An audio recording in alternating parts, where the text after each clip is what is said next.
This is the GBN Luncheon News for today, Thursday, April 2nd, 2026. Coming up in the news, Solar for All program to advance energy security and access. And Prime Minister Diedra Mitchell remains confident about infrastructure agenda amid rising costs. Regionally, Trinidad and Tobago 2026 crime figures show decrease in February. Internationally, U.S. Supreme Court justices skeptical of proposed restriction on birthright citizenship. And in sports, Grenada welcomes regional athletes for 2026 Carifta Games. The first segment comes to you compliments Bryden and Miners.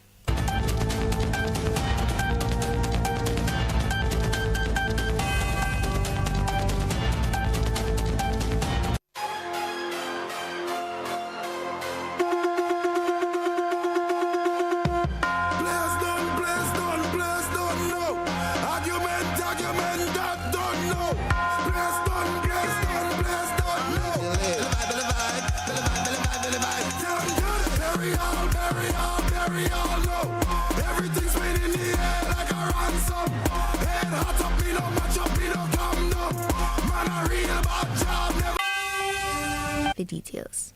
Set for launch in May, the Solar for All program is expected to play a central role in the government's strategy for energy independence.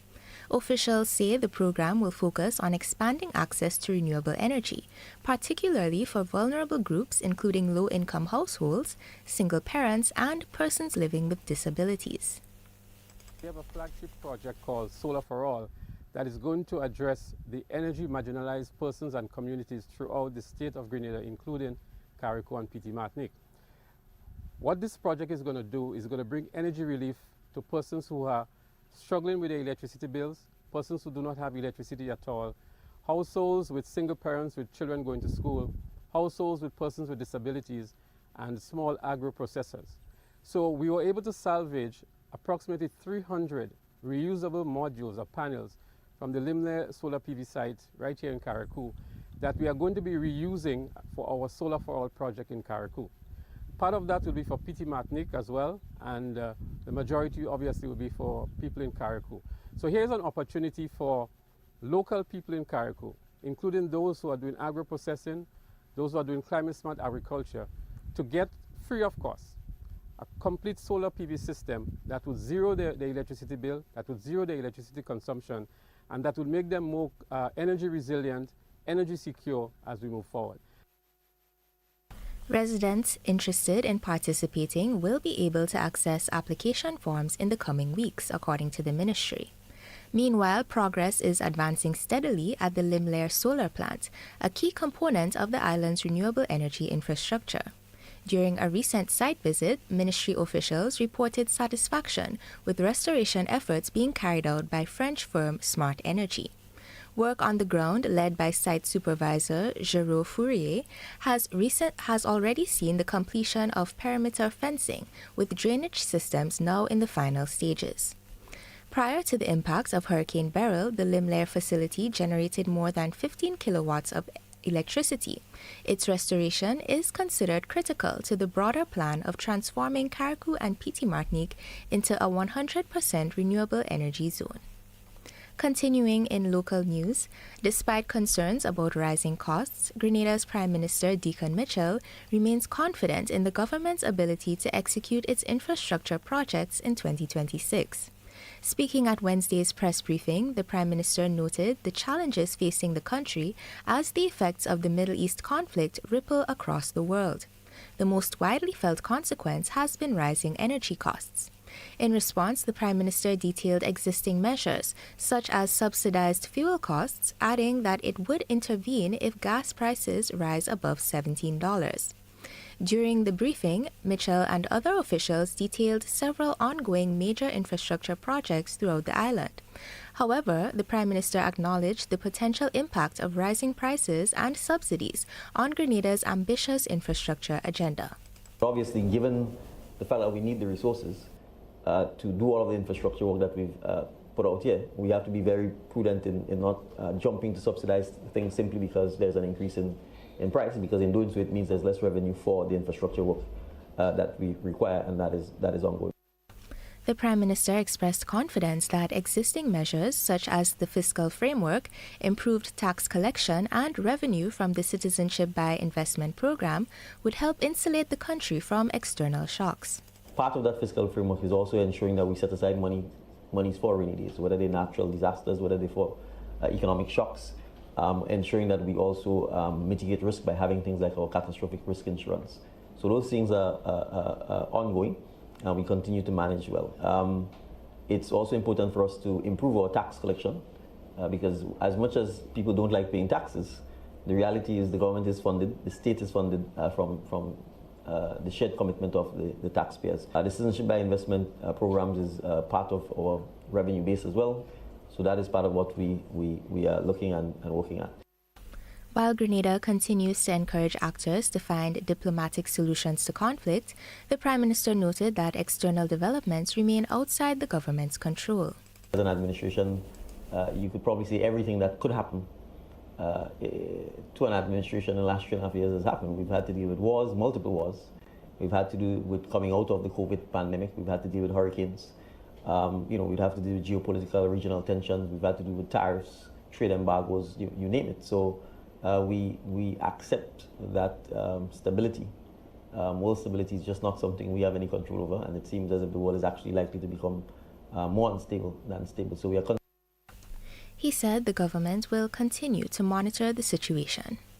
And finally, the Grenada Investment Development Corporation is warning the public that its official social media platforms have been compromised. The agency says unauthorized individuals may be using its name and logo to create fake accounts and carry out fraudulent activity. Members of the public are being urged not to engage in any transactions or communication with anyone claiming to represent GIDC on social media at this time. In particular, officials warn that any requests to open investment accounts, transfer funds, or share banking information should be treated as scams.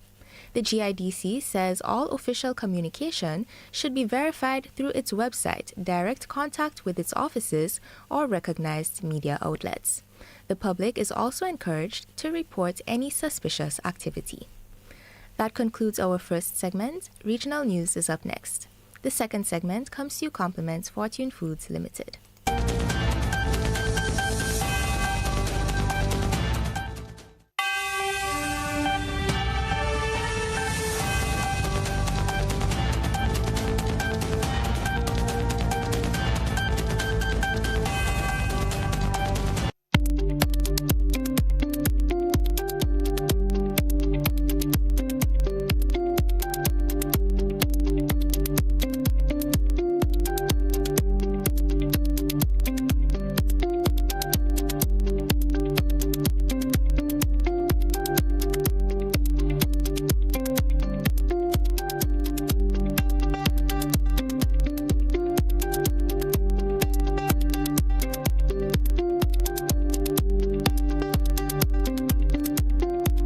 Regional news, Trinidad and Tobago 2026 crime figures show a decrease in February. More details in this OCM report.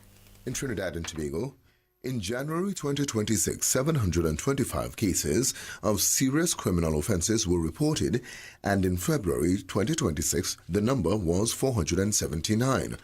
According to Trinidad and Tobago's Minister of Homeland Security, Roger Alexander, says these figures are based on information provided by the Commissioner of Police. The provisional total number of serious criminal offences detected across all police divisions for January 2026 is 212, and for February 2026, 85. Mr. President, I wish to note that these figures are provisional as the 2nd of March 2026 and remains the subject of verification and finalization by the Crime and Problem Analysis Branch of the Trinidad and Tobago Police Service, which is responsible for the compilation and validation of national crime statistics. The United States and Canada have condemned the attacks by criminal gangs in Jean-Denis in Haiti. The attacks earlier this week left at least 16 people dead and several others wounded. The Grand Griffe Gang, one of Haiti's most feared criminal organizations, is said to be behind the deadly attacks resulting in more than 6,000 people fleeing the area. The Ombudsman's office said yesterday at least another 19 people had sustained bullet wounds, adding that the continued presence of gang members was making it difficult to verify the number of victims. In a statement, the United States Embassy in Haiti yesterday said it is deeply saddened by the attack, extending its sincere condolences to the families and loved ones of the victims. The embassy said it condemns the terrorist gangs that continue to murder their fellow Haitians with no respect for human life or dignity. The United States said it will continue to support the Haitian National Police and the Gang Repression Force, which will soon be reinforced with additional personnel to combat these terrorist organizations. The election bell has been rung in the Bahamas. Prime Minister Philip Davis has announced the election date. He said yesterday afternoon the Governor-General has been told to dissolve the Parliament. In a statement sent by the Prime Minister, Bahamians will go to the polls on Tuesday, May 12, 2026. This announcement comes 1 week after the House of Representatives was prorogued.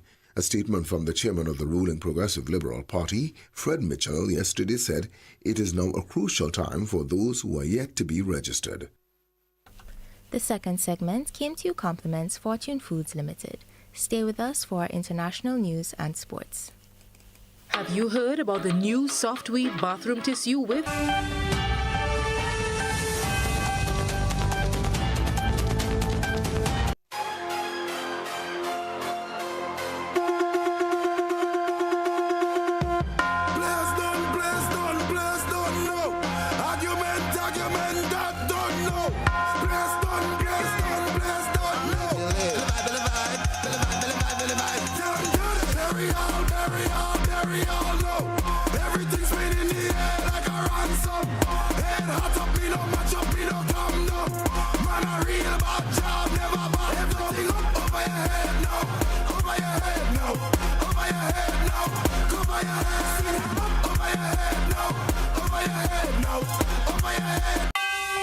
Back with international news. In the U.S., President Donald Trump attended the U.S. Supreme Court sitting where justices signaled skepticism over the legality of his directive to restrict birthright citizenship in the United States. The proposed measure is part of his hardline immigration approach that would upend the long-held understanding of a key constitutional provision. More details in this France 24 report. At 9:30 in the morning, the U.S. president left the White House, heading straight to the Supreme Court. A rare move, breaking long-standing protocol. Inside, the court took up Donald Trump's sweeping effort to end birthright citizenship, a cornerstone of his immigration agenda, and a case made even more extraordinary by the president's presence in the room, where he remained for his lawyer's opening arguments. Unrestricted birthright citizenship contradicts the practice of the overwhelming majority of modern nations. It operates as a powerful pull factor for illegal immigration and rewards illegal aliens who not only violate the immigration laws, but also jump in front of those who follow the rules. Last year, Trump signed an executive order declaring that children born in the U.S. to parents there illegally or temporarily would no longer automatically receive citizenship. Lower courts blocked it as unconstitutional. At the Supreme Court, both liberal and conservative justices appeared skeptical of the policy. We're in a new world now where 8 billion people are one plane ride away from having a child who's a U.S. citizen. Well, it's a new world. It's the same Constitution. Trump stayed just over an hour, leaving shortly before civil rights groups presented their case. I am confident that the court is going to turn back this president's effort to radically rewrite our 14th Amendment rule of birthright citizenship. A ruling is expected in June. Continuing in international news. All right, Houston, I just want a quick comm check. Can you hear this transmission? Loud and clear, Reed. All right, Amy, welcome on board the Integrity spacecraft. We got, right now, myself and Christina are in seats 1 and 2, getting ready for rendezvous and prox ops demonstration. Victor's just finishing up getting out of suits and getting suit drying going, and Jeremy is hard at work in cabin configuration. It was an amazing ride uphill. The views, we've got 2 moon rises that we've had so far, and the views of planet Earth. We've circled it completely, and we forgot how beautiful it is to look down on Earth. That was the first live view of NASA's Artemis II astronauts arriving in space on board the Orion spacecraft. The crew is now carrying out critical tests of life support systems and onboard equipment as the mission prepares for its next phase. Astronauts are also adjusting to life in space, exercising daily, following strict schedules, and even testing sleeping arrangements in zero gravity. The mission is building toward a key maneuver known as the translunar injection, which will send the spacecraft on its path toward the moon. If successful, Artemis II will mark a major step in NASA's plans to return humans to the lunar surface within the next few years. That's it for international news. Sports is up next.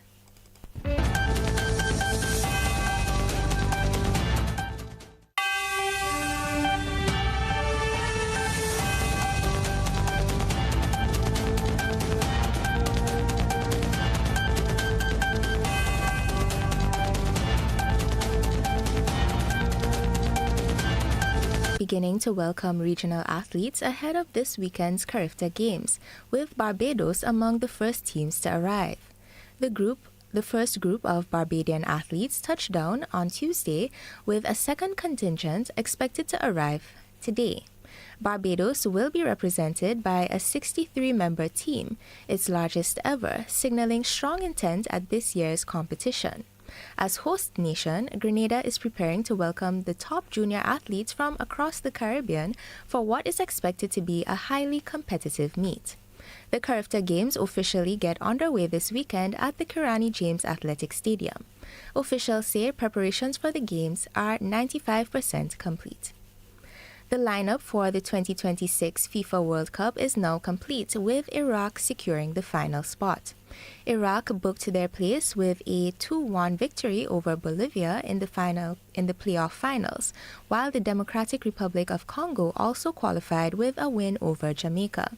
The tournament, to be hosted by Canada, Mexico and the United States, will be the largest in history, featuring 48 teams and 104 matches.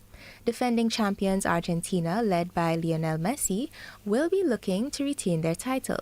Several nations, including Curacao, Jordan, and Uzbekistan, will make their World Cup debuts.